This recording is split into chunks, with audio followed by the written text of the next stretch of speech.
Welcome to solverfy.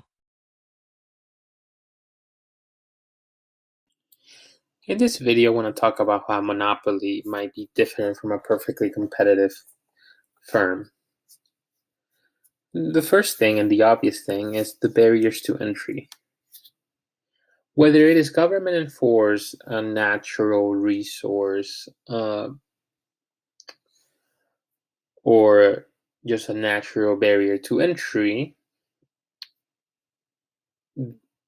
like economies of scale, um, what sets monopolists apart is this barrier to entry.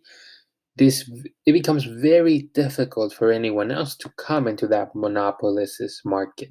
That's why they're monopolists. That's why they're the only people who offer that good. That's why it is the only firm that offers that good.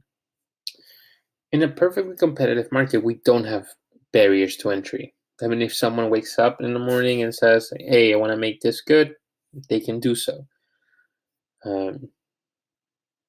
For example, if I want to start a potato farm, I can do that. Just buy some land, start farming potatoes. If I want to start selling oil, that's different. That's going to be really hard because, again, of all the barriers to entry. So that's where they differ there.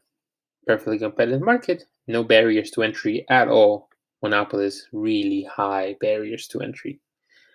Secondly, competition. Again, because of these barriers to entry, monopolists are going to be just one seller, many consumers. In a perfectly competitive market, we assume an infinite amount of sellers.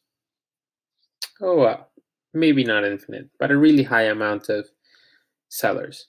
And again, many consumers.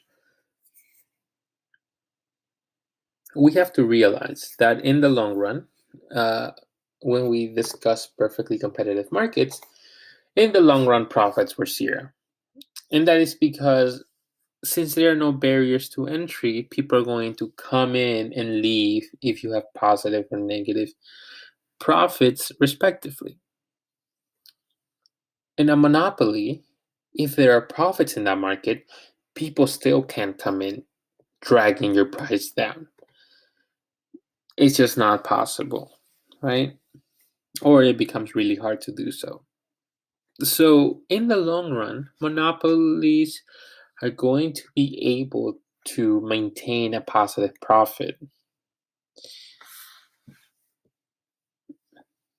Those are the few. Of course, there are going to be many more points of comparison. For example, they both shut down when the price is below the average variable cost curve.